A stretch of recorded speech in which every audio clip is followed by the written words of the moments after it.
Order. Questions to the Prime Minister.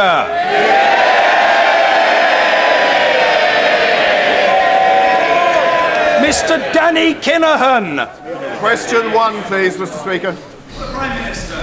Thank you, Mr. Speaker. I know the whole House will join me in congratulating Andy Murray, Heather Watson, Jordan Wiley, Gordon Reid and Alfie Hewitt on their stunning success at Wimbledon.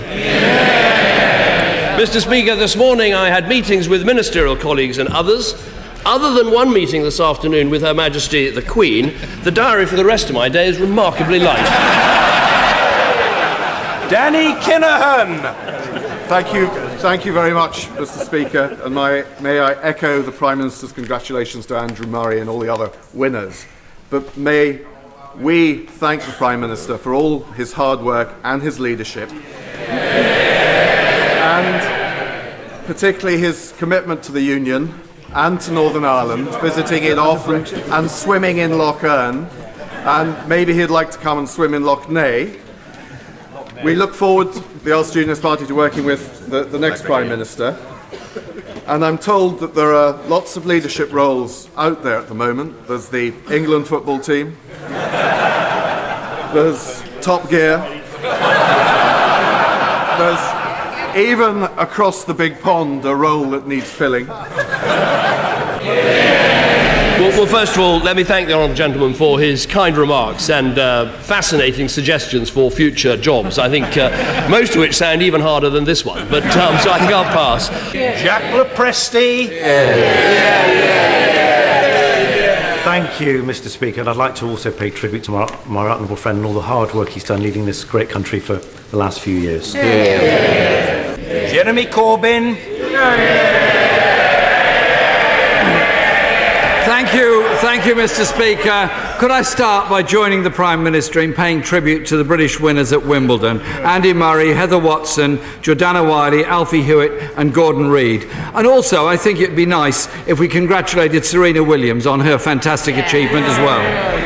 Mr. Speaker, it's only right that after 6 years as Prime Minister, we thank the Right Honourable Member for Witney for his service. I've often disagreed with him, but there are some of his achievements I really want to welcome and pay recognition to today. One is helping to secure the release of Shakar Amir from Guantanamo Bay and legislating to achieve equal marriage within our society. And I'm sure he would like to acknowledge that it was Labour votes that helped him to get it through on that occasion. Well, first of all, let me thank him for his kind remarks. I'll join him in paying tribute to Serena Williams, who's now, I think, knocked Steffi Graf's amazing record of 22 Grand Slams. She's overtaken that. Can I thank him for what he said about Sheikh Armour? That was a case that this government raised again and again with the US government, and we're pleased that it's been resolved. I'd also thank him for what he said about equal marriage. There are 30,000 gay people in our country who in the last 6 years have been able to get married, and I think that is real progress. I'll never forget the day, actually, in number 10, when one of the people who works very close to the front door said to me, I'm not that interested in politics, Mr. Cameron, but because of something your lot have done, I'm able to marry the person I've loved all my life this weekend. And that was, there are many amazing moments in this job, but actually it was one of my favourites. Well, first of all, let me say at the dispatch box how warmly I congratulate the Home Secretary on becoming leader of the Conservative Party. And when it comes to women Prime Ministers, I'm very pleased to be able to say pretty soon it's going to be 2-0. And not a pink bus in sight, Mr. Speaker. And to be accused of sloth in delivery by the Right Honourable Gentleman, let's just take the last week. We both have been having these leadership elections. We got on with it. We've had resignation, nomination, competition and coronation. They haven't even decided what the rules are yet.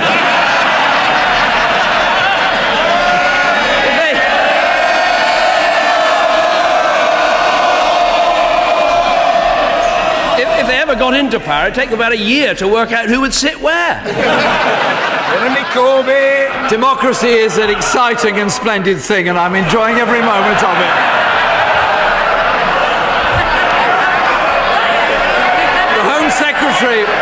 The Home Secretary, Mr. Speaker, I was talking of the economy. The Home Secretary, again, she said, many people find themselves exploited by unscrupulous bosses. I can't imagine who she's referring to.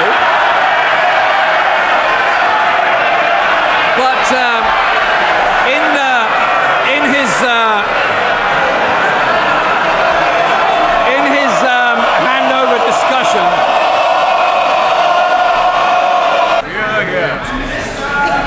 Well, he's right that democracy is a splendid thing. I have to agree with him about that. Let me say something to him about the democratic process of leadership elections, because I did say a couple of weeks ago that I thought it was. I have to say I'm beginning to admire his tenacity. He is reminding me of the Black Knight in Monty Python's Holy Grail. He's been kicked so many times, but he says, "Keep going. It's only a flesh wound." I admire that.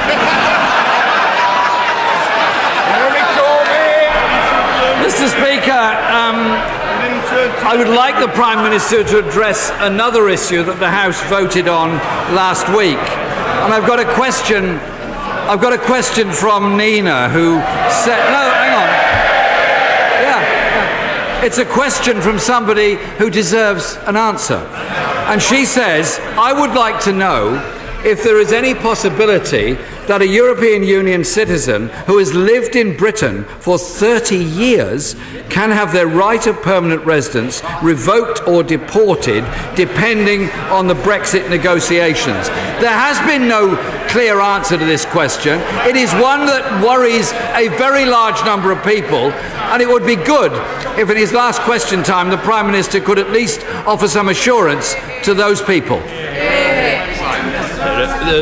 Let me reassure Nina, there's absolutely no chance of that happening to someone in those circumstances. We are working hard to do what we want, which is to give a guarantee to EU citizens that they will have their rights respected, all those who have come to this country. The only circumstance I could ever envisage a future government trying to undo that guarantee would be if British citizens in other European countries didn't have their rights respected. So I think it is important to have reciprocity. But the new Prime Minister will be working to give that guarantee as fast as we can. I'm glad he mentions emails, because actually I've got an email as well.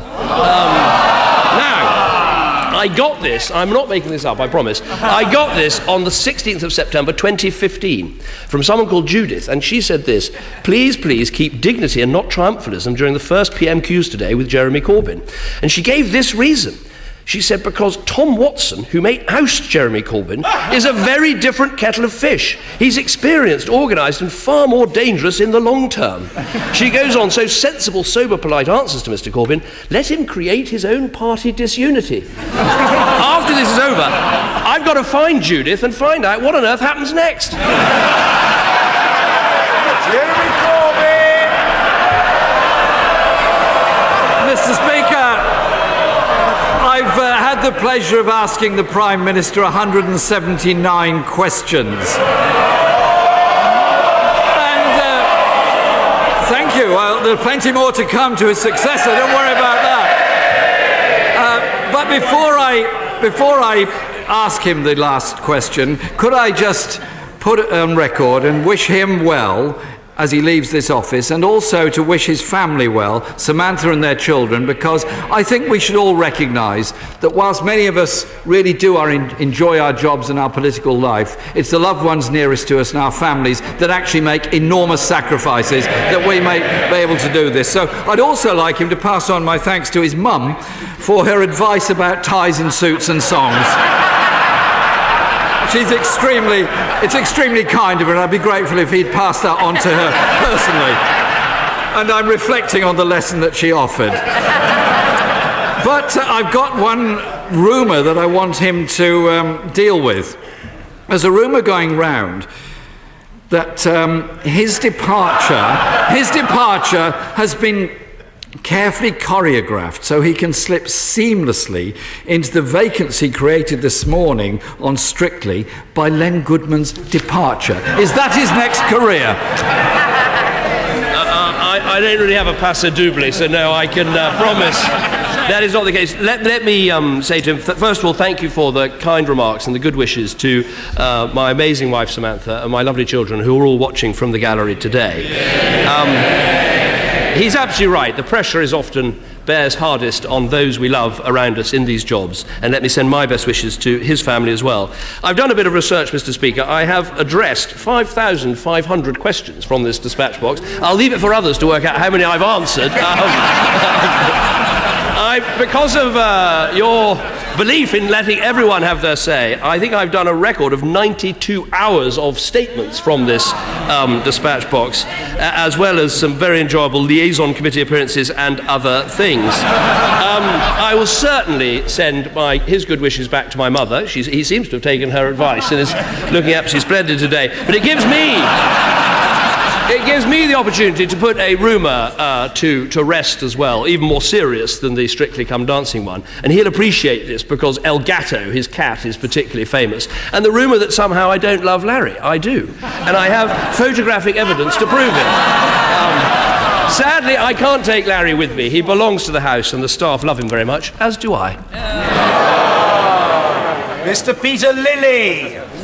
Is my right honourable friend aware that in 33 years in this House, watching 5 Prime Ministers and several ex-Prime Ministers, I've seen him achieve a mastery of that dispatch box unparalleled in my time. Not just because of his command of detail, of his wit, but because he commands the respect of friend and foe alike, who know that he's driven not just by legitimate political ambitions and ideas, but by a sense of duty, which he always leads him to try to make this country more prosperous, more solvent, more tolerant, more fair and more free. And he will command the respect of generations to come. Those words mean a lot from my right honourable friend who spent so much time in this House. It is a special place, and I think Prime Minister's Questions, for all its theatrics, does have a purpose, because it's a time when every week the Prime Minister has to know absolutely everything that is going on in Whitehall, and often you find out things that you want to stop pretty quickly before 12 o'clock on a Wednesday. I believe that politics is about public service in the national interest, and that is what I've always tried to do. This session does have some admirers around the world. I remember when I did his job and I met Mayor Bloomberg in New York, and we walked down the street and everyone knew Mike Bloomberg, and everyone came up and said, "Mayor, you're doing a great job." No one had a clue who I was until eventually someone said, "Hey, Cameron, Prime Minister's Questions, we love your show." Mr. Angus Robertson. Thank you very much, and I join the Prime Minister and the leader of the Labour Party in paying tribute to all of the winners at Wimbledon. This week we mark the 21st anniversary of the Srebrenica genocide. It's one of the few political causes that the Prime Minister and I both wholeheartedly support, and I hope he will be impressing on his successor the importance of supporting the Remembering Srebrenica organisation and all of the good work that it does across the UK. Notwithstanding our differences, I genuinely extend my best personal wishes to the Prime Minister and to his family. I wish them all the best. However, the Prime Minister's legacy will undoubtedly be that he has taken us to the brink of being taken out of the European Union, so we will not be applauding his premiership on these benches. What advice has he given his successor on taking Scotland out of the EU against the wishes of Scottish voters? Well, first of all, let me join the right honourable gentleman in paying tribute to all those who lost their lives in Srebrenica and making sure that we commemorate this event properly every year. This year there will be a service in the Foreign Office where commemoration will be given, where testimony will be read out, and we should think of it alongside the terrible events of modern history, such as the Holocaust, and think about it in that way. It also, I think, reminds us, as we often debate in this House, there's a price for intervention, but there's also sometimes a price from non-intervention, and we should remember that. In terms of what he says about Scotland and the United Kingdom and Europe, my advice to my successor, who is a brilliant negotiator, is that we should try to be as close to the European Union as we can be for the benefits of trade, of cooperation and of security. The channel will not get any wider once we leave the European Union, and that is the relationship we should seek. That will be good for the United Kingdom and good for Scotland. On Trident, there will be a vote in this House, and it's right this House should decide, and actually many people in Scotland support our nuclear deterrent, maintaining it, and the jobs that come in Scotland. He asks about the record of this government when it comes to Scotland. Well, I'll tell him what it is. 143,000 more people in work in Scotland. Massive investment in the renewable industries in Scotland. The two biggest warships ever built in our history, built in Scotland. A powerhouse parliament, a referendum that was legal, decisive and fair, and I might add, a Scotsman winning Wimbledon twice while I was Prime Minister. Never mind Indy 2, I think it's time for Andy 2. Jane Churchill. Thank you, Mr. Speaker. I would like to thank the Prime Minister for the leadership he's shown, particularly in his support of women within the Conservative Party. As he prepares to leave Downing Street, can I encourage him to return to the big society agenda that I know he's so passionate about? And can I ask him if he remembers saying shortly before becoming Prime Minister, politicians are a mixture of egotism and altruism, and you just hope the right one wins out so people do the right thing rather than the politically convenient thing. It seems to me that he's stayed on the right side of that divide in the last 6 years, not least in the manner of his departure, and I think this country's going to miss him a great deal. Carol Monaghan. Thank you, Mr. Speaker. Between broken vows, Brexit and the likely renewal of weapons of mass destruction on the Clyde.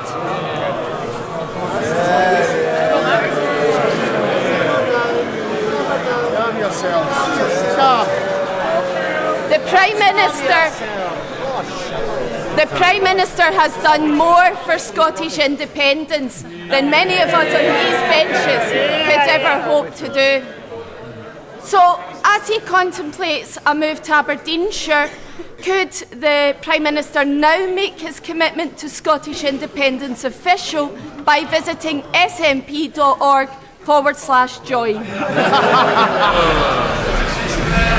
What I'd say to the Honourable Lady, and indeed to all the SNP members of Parliament, is when you have Lord Smith himself saying that the vow to create a powerhouse Parliament was kept, the SNP should pay attention to that and recognise a promise was made and a promise was delivered. I've talked many times at this dispatch box about creating this powerhouse Parliament. What I haven't seen is the SNP using any of the powers they've now got. Finally, Mr. Kenneth Clark. Mr. Speaker, can I first of all join with all those in thanking the Prime Minister for the statesmanlike leadership that he's given to our party and to the country for the last 6 years, and to thank him particularly on this occasion for the debating eloquence, but also the wit and the humour that he's always brought to Prime Minister's questions on Wednesday. And can I ask that, as no doubt he will have some plans for a slightly more enjoyable and relaxed Wednesday morning and lunchtime, nevertheless he will still be an active participant in this House as it faces a large number of problems over the next few years. As no two people know what Brexit means at the moment, we need his advice and his statesmanship as much as we ever have. Can I thank my right honourable friend for his very kind remarks? I remember one of the toughest conversations I had in politics was actually when I was leader of the opposition, and I was trying to get him to join my front bench, and he was on a bird-watching holiday in Patagonia, and it was almost impossible to persuade him to come back. Not many people know this, but actually his first act as Chancellor of the Exchequer was to fire me as a special advisor, and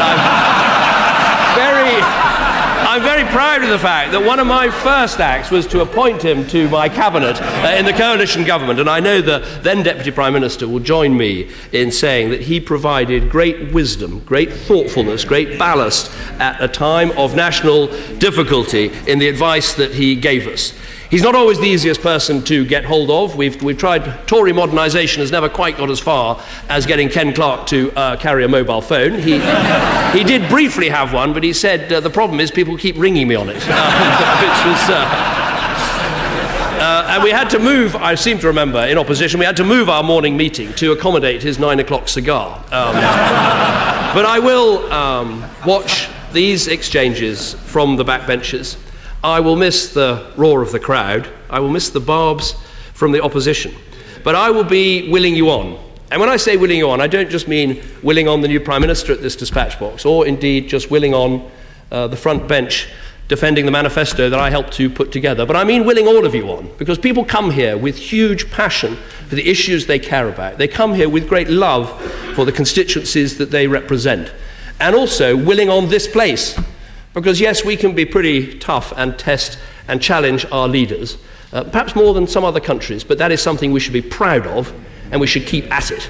And I hope you will all keep at it, and I will will you on as you do. The last thing I'd say is that you can achieve a lot of things in politics. You can get a lot of things done, and that in the end, the public service, the national interest, that is what it's all about.